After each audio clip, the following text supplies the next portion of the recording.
You want to get? All right. Yeah. You guys are I know good? you're so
Position? I think they're going to be sitting right. Right. So like this. we lower That? Do you want these to be there? Yeah, the two of them are to be there. Yeah. Got it. Are you gonna want me to click forward from there? We're grabbing a clicker, but in the interim, I can just stand here and click things. Just let me know when. Okay, great. Yeah. Is that I can look then? No, two chairs. Two chairs. Okay. Because that's where they're gonna be. Do you want to back it up here? Maybe you can. Yeah. Man? Yeah. With this. You put it on like this. I think it needs the height. Yeah. Yeah. I think better. Yeah. Chris, I'm admitting you. Co-host. That look okay? All right. You are muting everyone, right? Yeah, but they should come in. Carrie, can you just put that thing in the bag of Gotta make sure. this bag? Yes, please. The bag was here all along. Huh? The bag was here all along. Yeah, so can you just put that away? Thank you. Do you want me to unplug it or leave it plugged? Right, because we need at least 4 people in the spotlight. Spotlight. And then I gotta share the. You're co-host, right? So you can admit people, right? Like wildly. I just can't. I don't. No, I just wanted to make sure that you had admit access before I shared it. Yeah.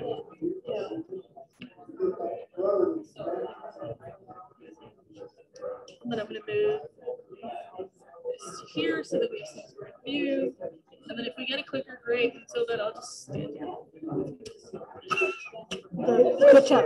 Remember, I'm going to go see. I'll leave you Yeah, stuff because if in we front get of one, the that would be table. just some also things.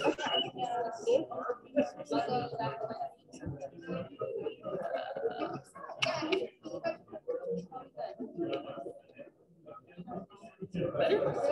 Yeah. And then Everyone on Zoom? uh-huh. This is what they'll see in the slideshow. Is anyone on? Yes. There's 6 people. You can see the way that the view is, so they can see both. Because it's spotlight. It is unmuted, yes. Please. Can I mute myself without? Here, I could probably. I was just say, yeah. That's okay. You can leave it. Because I think we're just gonna need it anyways. Okay, let's get a have a seat, everyone. I'm gonna leave your stuff in front of that seat. Two?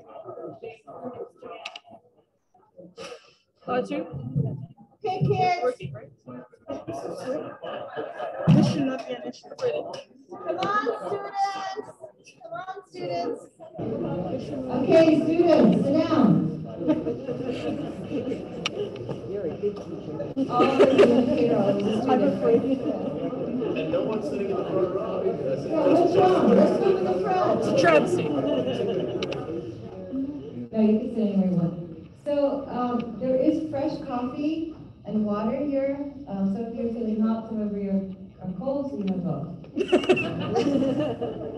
Right. And I'm just going to hand it over to Beth and Wendy, and we are so honored, Wendy, that you are doing this for us, and her books are right there. To take. To take, yes. And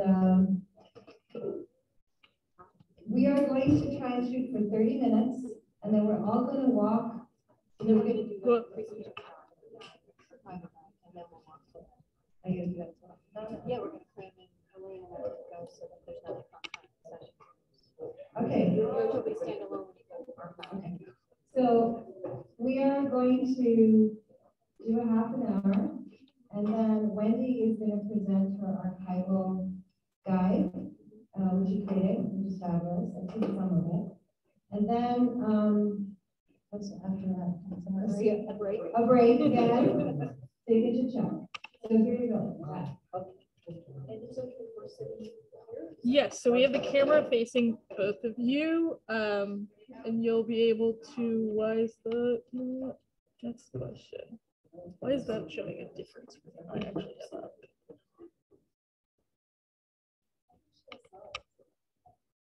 I think we'll just put that. So if you stop there, I think you guys just tell me where I should go. Let me see. Give me 30 seconds. Also, I have the cover, but I don't know if you have enough words. What is it? Is it USB? Yeah. I don't. I think it's just the one. Yeah. I'll just stand here. It's fine. Okay. And so it should, if you hit present now, I think it should work. So if you do from the beginning. Right, but we also need it shared to the Zoom screen. So we may just not be able to do presentation mode and just filter through like this. That's not allowed. Let's see. Okay, I believe it is working. Yeah. Yes. All right, thank you so much. So I'll just switch. Yeah, just let me know. Yeah. Do you mind if I just put my finger on the All right, and I think we are all set technologically, thanks to all of these excellent students that have pitched in. And I want to welcome you all to our plenary session called Navigating Documentary and Atrocity Photographs, a conversation with Wendy Lauer about her book, The Ravine, A Family, a Photograph, a Holocaust Massacre Revealed. And please let me introduce Wendy. I know that almost every single person, if not everyone in the room and over Zoom, already knows a little bit about Wendy, but I feel compelled as an academic, and this is a conference, so I have to do this. Since 2012, Dr. Lauer has held the John K. Roth Chair at Claremont McKenna College, and since 2014, she has been the director of the Ravine Center for Human Rights at Claremont McKenna. In addition to these positions, Dr. Lauer has worked at the United States Holocaust Memorial Museum as director of the Visiting Scholars Program, and more recently was the interim director of the Jack, Joseph, and Morton Mandel Center for Advanced Holocaust Studies at the USHMM. Her research includes award-winning books, including Nazi Empire Building and the Holocaust in Ukraine, Hitler's Furies, German Women in the Nazi Killing Fields, which have been translated into 21 different languages, which I was very impressed by. And today we are so very fortunate that Dr. Lauer is here with us to discuss her most recent book, The Ravine. And so I think we're going to open it up with Wendy, since I think most people are somewhat familiar if they haven't already read the book. But the book itself revolves around you were at the U.S. Holocaust Museum, you were conducting research, and you met with scholars who had a fairly rare and very shocking and disturbing photograph. And so I kind of wanted you to explain to our audience, how this all played out. How did you unpack what was happening in the image that you were now presented with?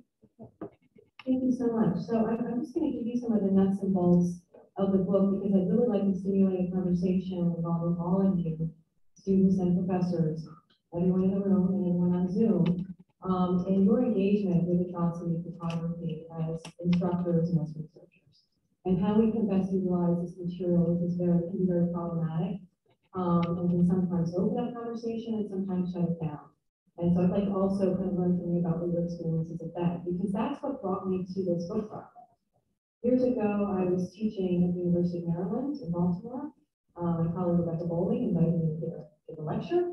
And I put an image up on the screen, a rather famous one now, iconic image of a family in Liepaja in Latvia, the dunes of Liepaja, the Epstein family, I think you know their names.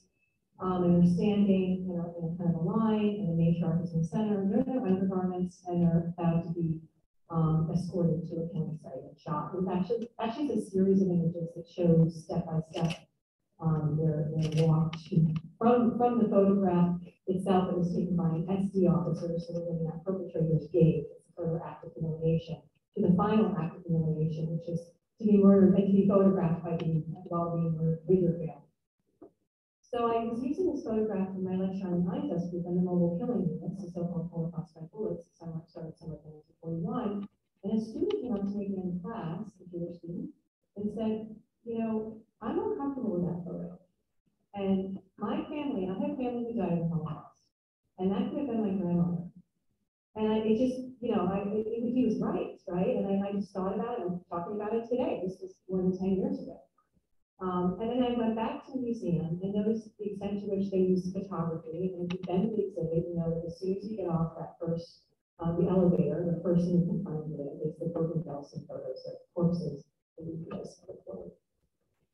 And as I started to teach courses on the Holocaust, I would also start the semester trying to figure out, trying to gauge what students knew and asking them, what do you know about the Holocaust? And their recall was not about, you know, they couldn't explain things or really identify people. And of course, now with the passage of time, not only survivors, but of new generations who were born after the Cold War, all these things that we refer to have to be explained.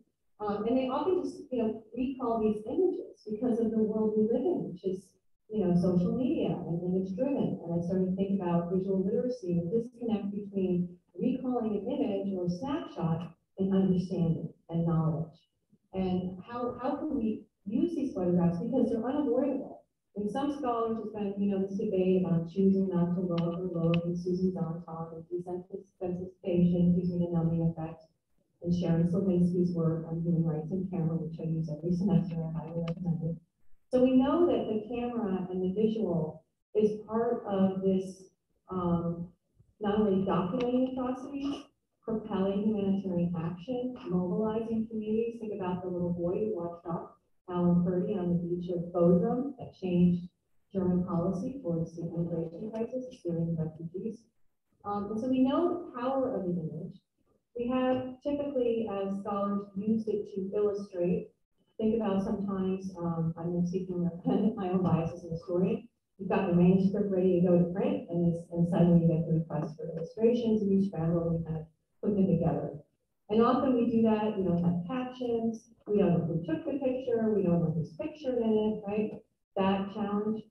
In addition to that, often a photograph, an image, is the only thing we have from an atrocity.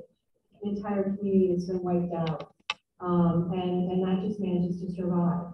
And we know that survivors cling to these photographs when they talk about their stories and they're presenting them, that they go into circulation. So there's just, you know, they're just ubiquitous, right? But what have we done methodologically to try to incorporate them in a serious way, deal with ethical situations, deal with the sensitivities, and ultimately achieve, you know, some historical justice with these images, but also deepening of knowledge on the events and how they were experienced, especially by the victims.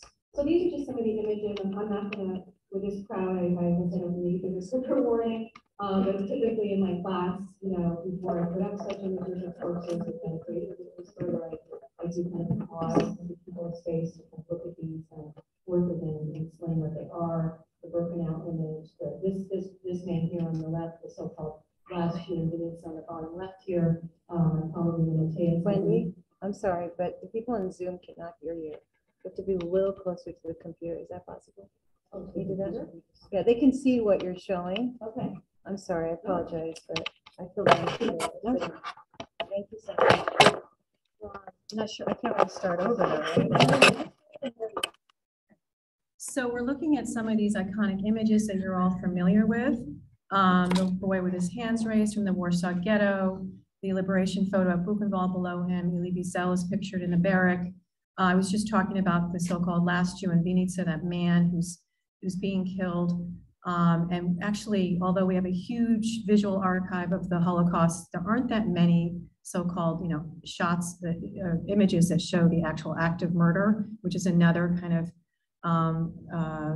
genre, if you will, within this atrocity photography. Most of the images are kind of before and after.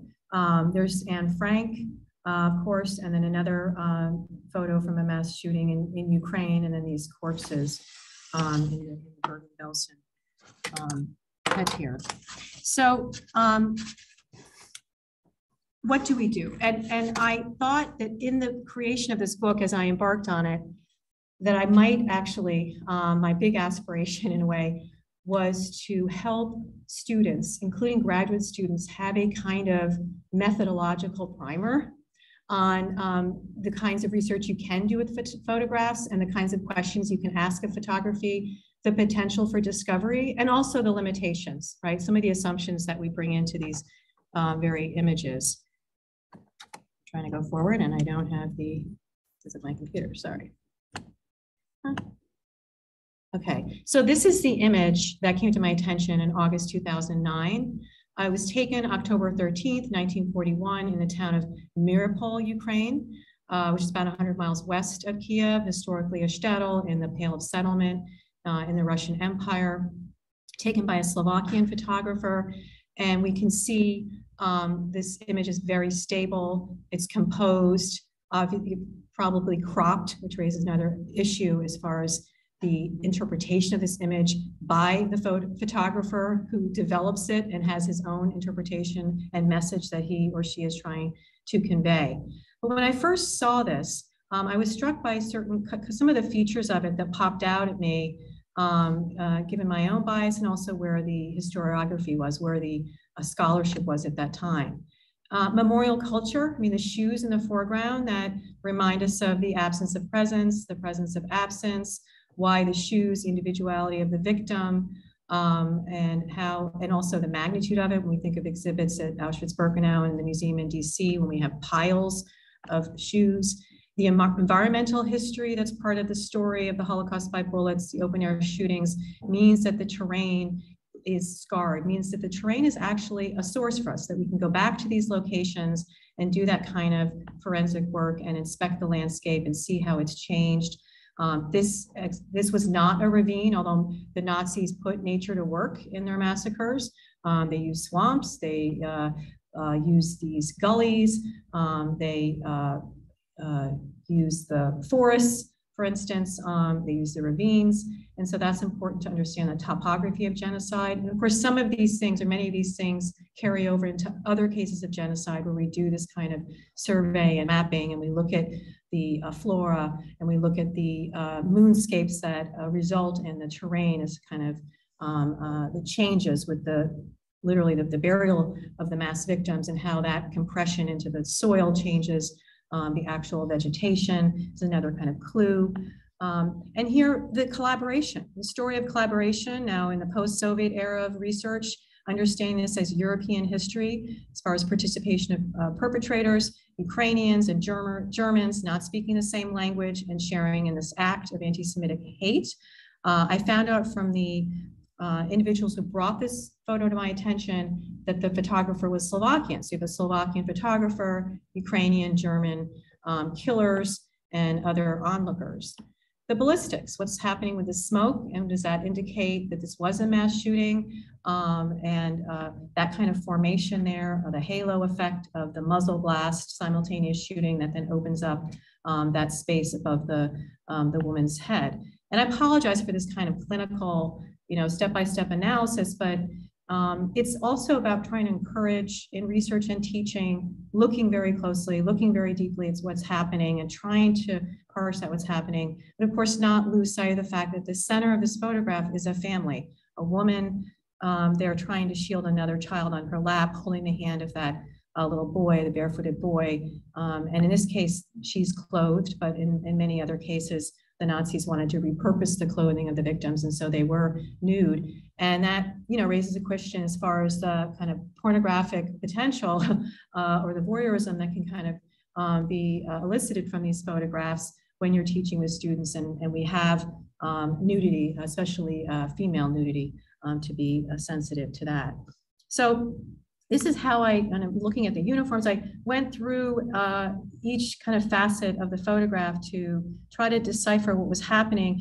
And then I realized that these elements of the photograph were actually interesting kind of themes to be dealt with as well, putting the family in the center and trying to understand genocide and the experience of genocide as a family experience, not one victim, not 6 million victims, but actually the kind of root and branch theories of genocide that are important for understanding the extremities of this crime, which is what Hitler said he did not want in the summer of 41, one Jewish family to remain on the continent of Europe because they would come back and avenge their relatives, and that the cycle would continue as far as the presence of Jews in Europe, which he was trying to eradicate entirely. Collaboration in this photograph, right? Shoulder to shoulder. It's very intimate. They're not only shoulder to shoulder, but they're touching, they're touching the victims. The hand is on that victim, and the closeness of this level of violence, and what that means for everybody at the scene who does survive, and the trajectory of those individuals' lives, and the kind of pursuit of justice. So I just wanted to walk through that part of the story. The book itself, I don't really have time to go through the whole actual history of the photograph as such. I'll just share with you briefly that turns out this wasn't the only photograph. It was part of a series. The photographer took at least 7 images, and 5 were in the archives.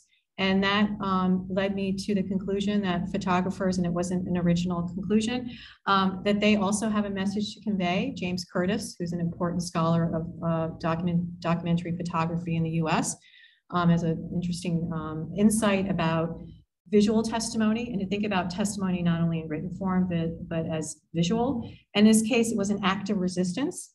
You can look at that photograph, and this is his testimony here, our Slovakian photographer from 1958. You can look at these photographs taken up closely and say, this person must have been a collaborator. I thought he was a collaborator. To the Jews who were killed, I'm sure they believed he was. He was there in uniform as a guard, as part of the reinforcement troops that followed the Nazis into the former Soviet Union in Operation Barbarossa. But this was his enough moment. These photographs were his turning point, and after he took them, went back to Banska Bystrica, which is the center of Slovakian resistance, and joined the resistance with his wife, and shared these photographs with Jews in the community, and hid a Jewish family in his attic. So, you have to do this kind of research to really unpack that and realize that. So all these assumptions need to be tested. Here's a picture of our photographer and his camera. Material culture, another development in historiography that I thought should be kind of included in this and introduced to students in a different way, to not only think about the photograph and the person taking it, the perspective of that person taking it, the people in the photograph, the location of the photograph, but the camera itself that's used, that's of a certain time, of a model that can only have this kind of film loaded and take these many photos, and those limitations on the part of the photographer. And so and how does he get the film, and how does this actually, materialize? Getting into the private collections of the photographer. So the combination of Nazi documentation, working with the family. This was from his private photo album in his family collection. He's sitting there in the middle of the photograph, our photographer. This was taken September 41 in Mirapol. So, we're placing him on the scene once again. This is a sort of corroboration. And the use of testimony is another prominent feature of the book as well. Okay, so why don't I pause for a second and give people an opportunity to ask me some questions, to engage with Beth in some questions. I'm just going to run through this a little bit so you get a taste of the location of the photograph. This is the town of Mirapol today. You go back to the scenes, take more photographs to corroborate the historical photograph. the documentation from the investigations of the crime. This is the Soviet investigation from the late 1980s. For those of you who who see that photograph and become outraged, there's a little bit of there was a little bit of satisfaction as far as the research, because the Ukrainians in the picture actually were eventually tracked down and indicted and convicted. Two of them were actually executed in 1986. One of them was sent into the Soviet prison system, and here are their files and fingerprints. The West German pursuit of justice was not as well, it was perfunctory, let's just say. The file was about that thin and it didn't go anywhere. And you can corroborate the photograph against the testimony and see where the perjury is happening on the part of the West Germans. So triangulating, combining sources to try to piece together the story, survivor testimonies, as well as this account from Yad Vashem of a page of testimony, another family in Mirapol that was executed at that time. And in the end, I could not say with certainty that it was the same family in the photograph, but here is a survivor from that massacre of October 41, speaking on behalf of her family that was killed in that massacre, and to account for that along the way, and to try to rebuild kind of the genealogy of that lost community.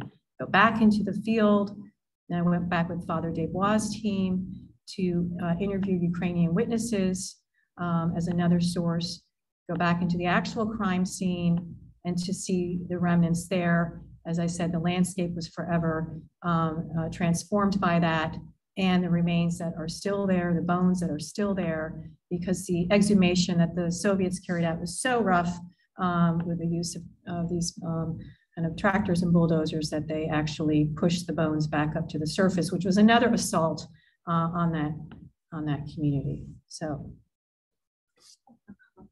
Okay.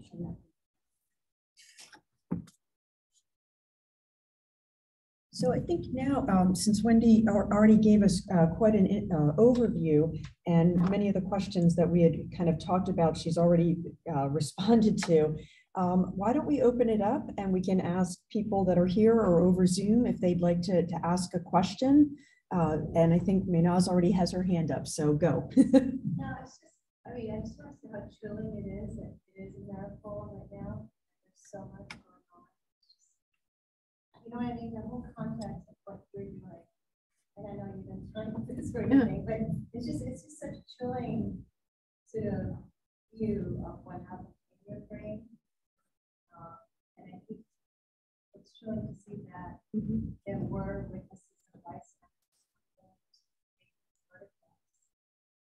And we're shocked by these photographs themselves, so profound that they resist.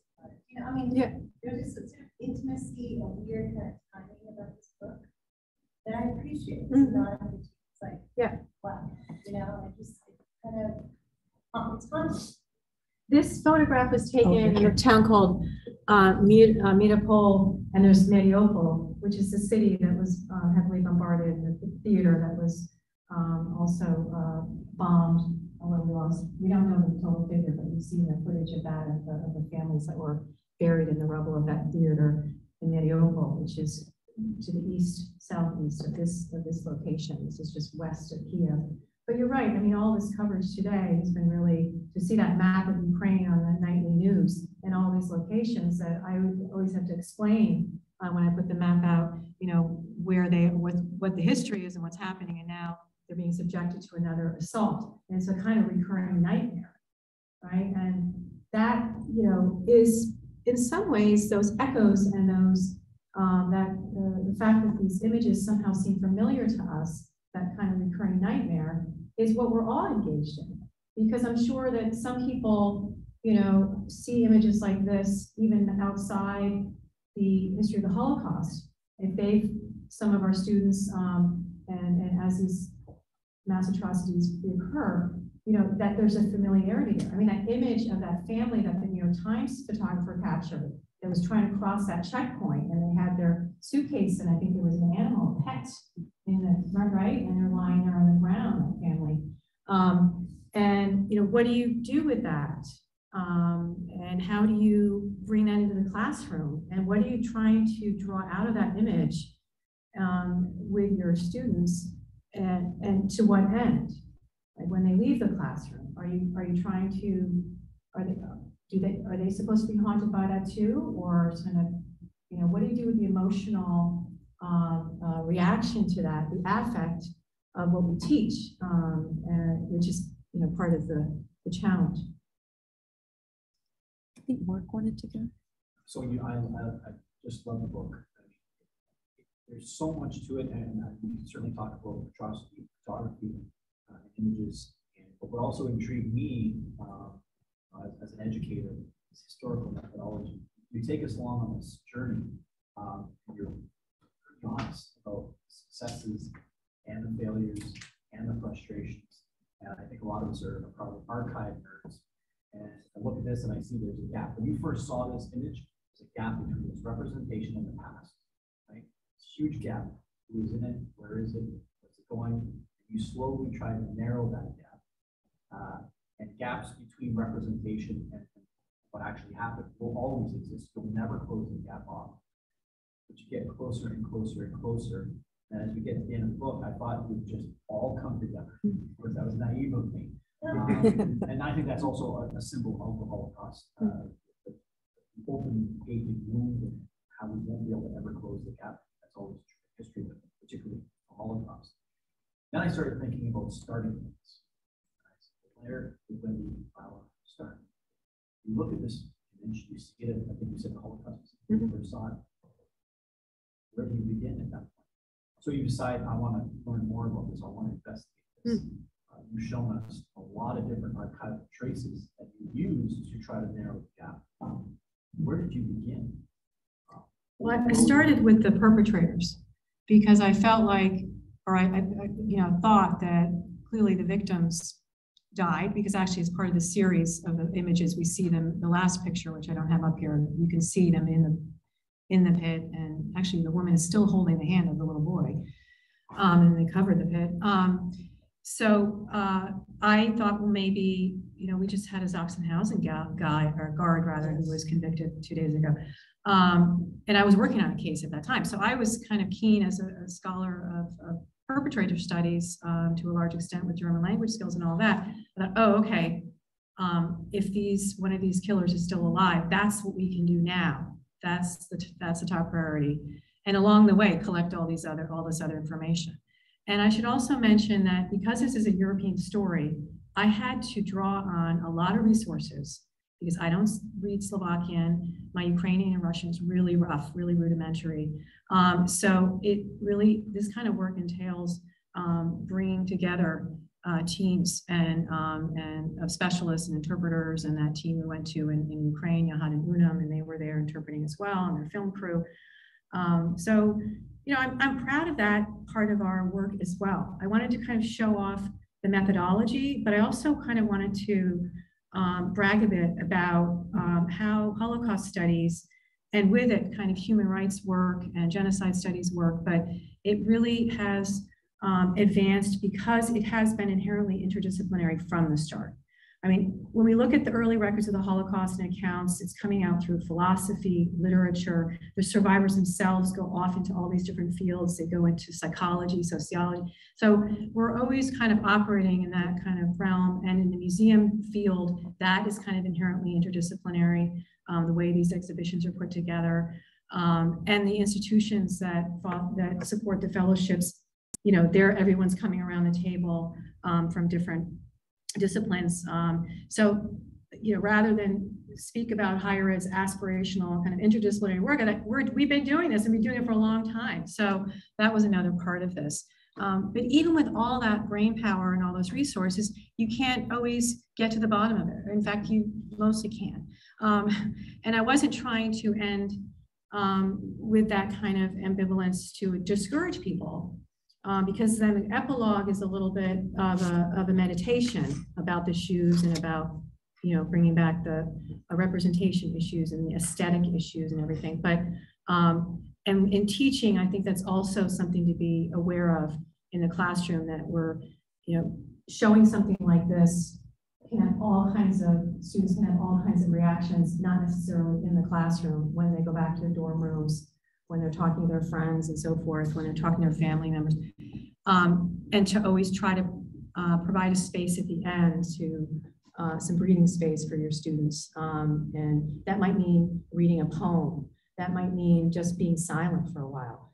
And that's part of the intellectual meditative space. It's also kind of a memorial moment. The way that we do this research is an act of memorialization. When you're reconstructing family trees that the Nazis, intended to wipe out root and branch, you're engaging in that as well. So there's just a lot of levels of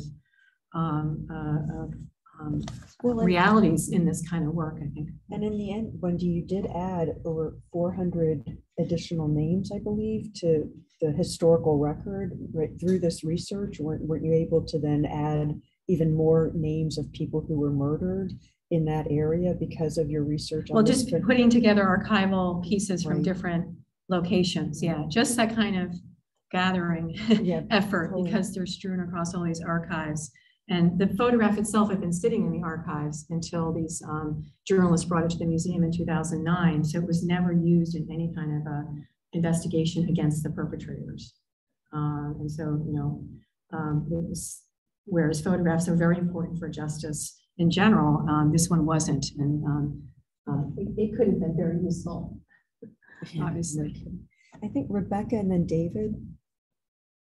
I have a question about the photographer, Ravine.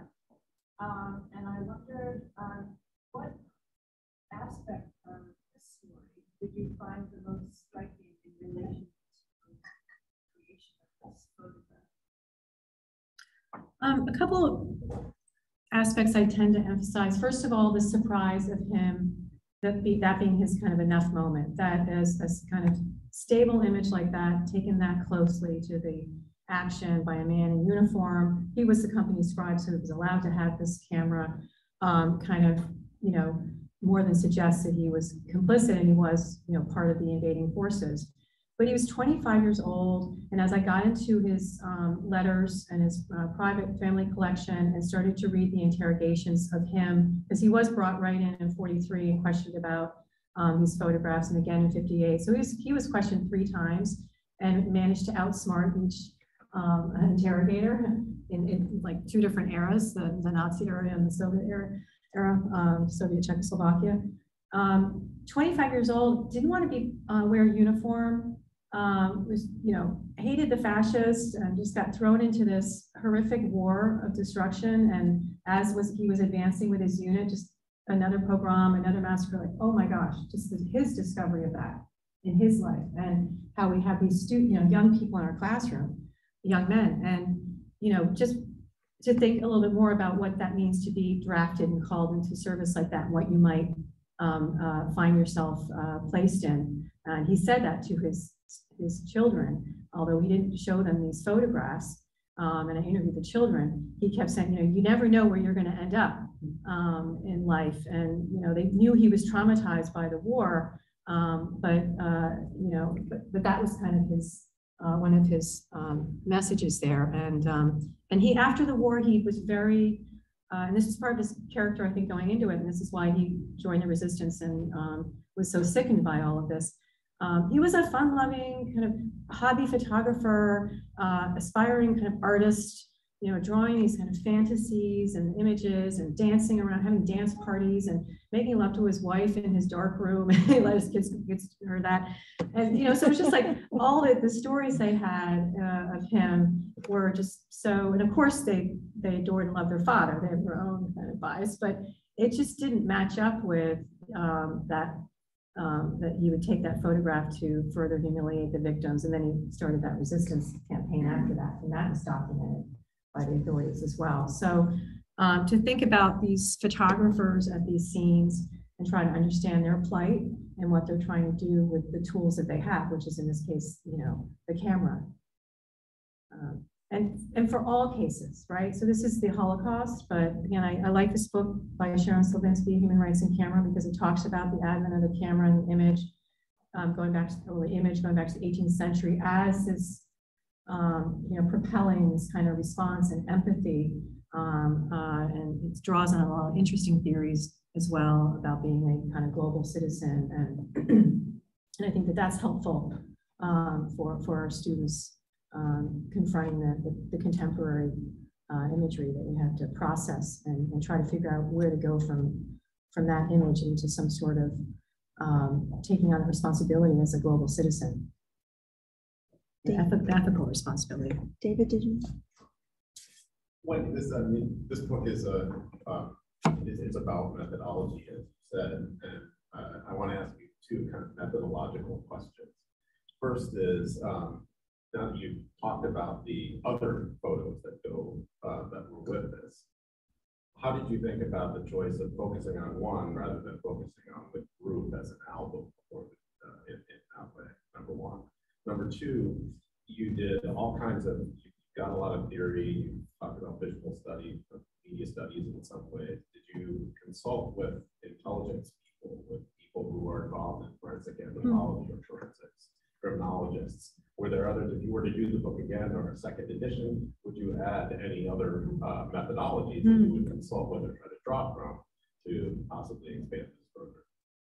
Yeah, there are other tools, definitely. And sometimes I reached out to specialists and experts and I didn't get any response, so I didn't succeed. And I thought I could deal with somebody at the Smithsonian Institution on some of these issues when I was in DC that year and didn't get a response. But when the book came out, people came forward from Spain, from Israel, from Sweden, who are experts in whether ground penetrating radar or forensic analysis of photography with a lot of digital imagery and a lot more better tools. And they came back and said, oh, you know what, in this photo, I discovered this. You didn't see this. You didn't see, it was like almost crowdsourcing, you know? And so, and then I had, you know, a team that volunteered. They said, can we go to Ukraine? Sadly, we can't do that now because we want to, you know, undertake the next phase of your investigation. And if I had the time, you know, I would have like dropped everything and said, great, let's do like, you know, the next book, you know, volume 2 with all these international experts in these areas. So if I were to do it again, that's what I would do. I would bring that team together. I would also bring together, because I noticed a lot of third generation came forward. Interesting. I got the grandchildren of Holocaust survivors, like in their 20s, that found this really interesting because they like to do this investigative work on sleuthing, and they wanted to go to the field and do this work too. So there's that kind of trend going on now. So I think I would have kind of approached differently as more of a team endeavor, knowing my limitations with these different technological advances and tools, and maybe in that engagement, not only involve more people in this history, but also, again, make some discoveries that might be applicable to today as a kind of guidepost for current investigations. You know, I mean, we've got Eli Rosenbaum was just assigned to the new unit, right, for Russian war crimes in Ukraine. So, yeah. And then David's first part of the question was, how did you decide on that particular image and not maybe put the whole series together? Well, this was the first image that was presented to me by those journalists. So in a way, they kind of curated it. They brought it, and then the other ones followed. And then I went to the archive in Prague and found the additional in the full file. But you're right. This was a choice, about my own selection, right? And this question was asked to me the other day, so it's interesting you brought it up. I was just very struck by, and you can see in the book there on the table, the other ones, and you can tell me maybe you would have chosen a different picture. This to me was just the most important example of both the evidentiary and the aesthetic. That this was the one that I felt like was so rule of thirds, cropped, mother and child in the center, you know, they're falling into the pit, kind of not Pieta, but kind of has a Western kind of civilization aesthetic of the sacrifice of the mother and child and family.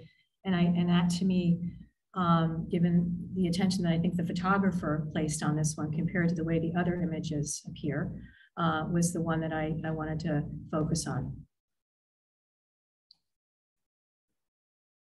Do we have, oh, it's time to wrap up. Mm-hmm. Okay. All right. So I think our next session, if I am kind of following what we were supposed to do, I think we're going to have Elena and Wendy again. And so they're going to be super busy and probably tired out, but we thank you for attending this session. And we appreciate your flexibility with how we had to kind of change the format a little bit.